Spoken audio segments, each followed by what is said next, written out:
Hey guys, it's Hillbeast here from Clannad, another Abridged, and I'm on my own this week for this commentary. So, this is episode 5, and it had quite a big name to live up to. After episode 4, which is still one of my favourites, I had to make an episode which was as good, if not better, because I didn't want my quality to drop after how good episode 4 was, in my opinion, and a lot of people have said that it's one of the better ones. I don't know. There's sort of like two stages in Clannad and Another Bridge. There's sort of like pre-voice actor Clannad and there's post-voice actor Clannad, and some people prefer pre-voice actor, some people prefer post. I don't know what the deal is there. I prefer it with voice actors because it means a lot less stress on me, but like some people prefer the older stuff. I don't know, but apparently 4 is the best out of the pre-voice actor Clannad.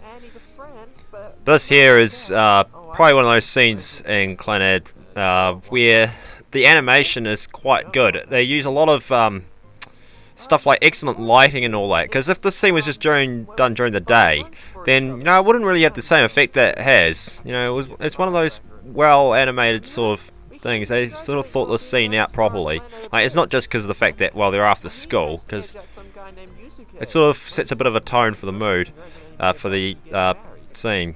I'm saying the wrong words because I'm an idiot. This scene here is sort of showing how dumb Nagisa is, and sort of showing the starts of Coco and Fuko not getting along. I tried to imply that Coco was the one who put Fuko into a coma, but I don't know if it came across right. If that's what you picked up on, then well done, you've picked up on what I wanted. And here we have Nagisa's first I'm gonna break into tears for absolutely no reason scene, I think. I can't remember. Well, she's being emo anyway. Yes, she is. It is one of her emo scenes where she starts breaking into tears. Because Nagisa's a bit of a crybaby the entire time through the entire series, so this is when they started hinting at it in the original show. And this is sort of Nagisa just being a total idiot. And Tomoya, he's still an asshole. Everyone knows he's an asshole. But he doesn't want to admit he's an asshole because he's weird.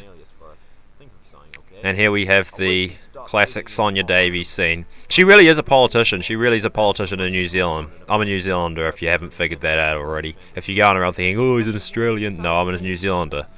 She actually is a politician, and she's very, very obscure. That's why I chose her. It wasn't like I went and chose just the first person on the list. I really set out to find the most obscure person possible. And the Nokia Android phone there. I don't have an Android, I don't have an iPhone, I don't have any sort of smartphone. I have a crappy old LG phone, and that's all I need. I don't use my cell phone for anything.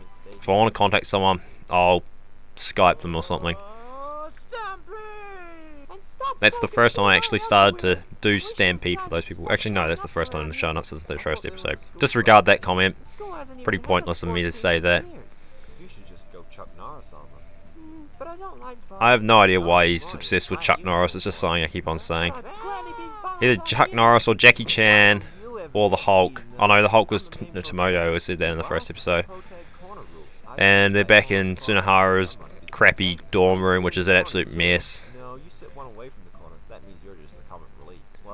And here that's Tsunohara trying to not be such a douchebag. The main thing about this whole episode was it was sort of me just trying to come up with just random pointless gags. It wasn't like it was still me following the original story, but it was just me doing a lot of random pointless gags. I think I spent a lot of time on the script. I can't really remember that very well.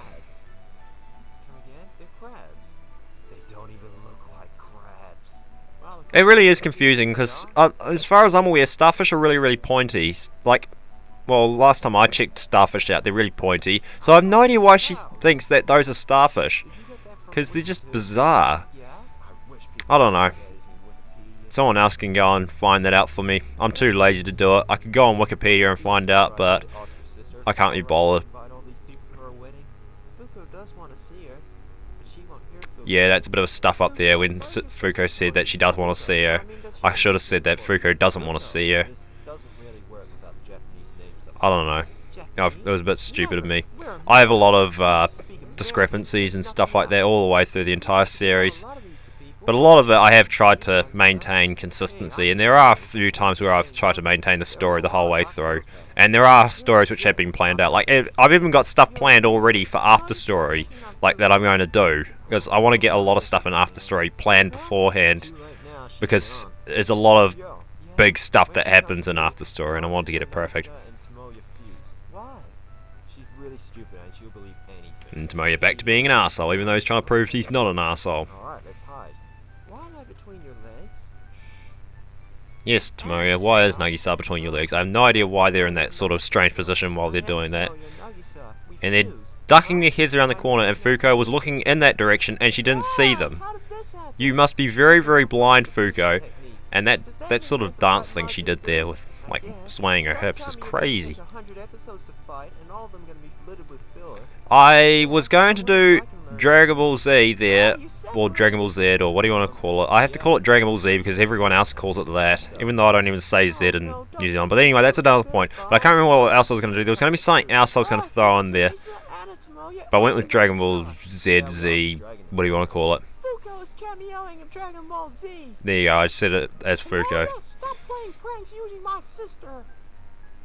The one thing I do during this show is the likes of, every now and then Tomoya sort of does a slight American accent, like he says ass instead of ass. I say ass myself, like if I'll say I'm gonna kick your ass sort of thing, but I don't say that to people because that's just mean. But anyway, like every now and then he will pronounce stuff slightly American-y, because as I said, I'm trying to rubbish the whole Americans taking over anime sort of thing, like they go and make it all in America sort of thing.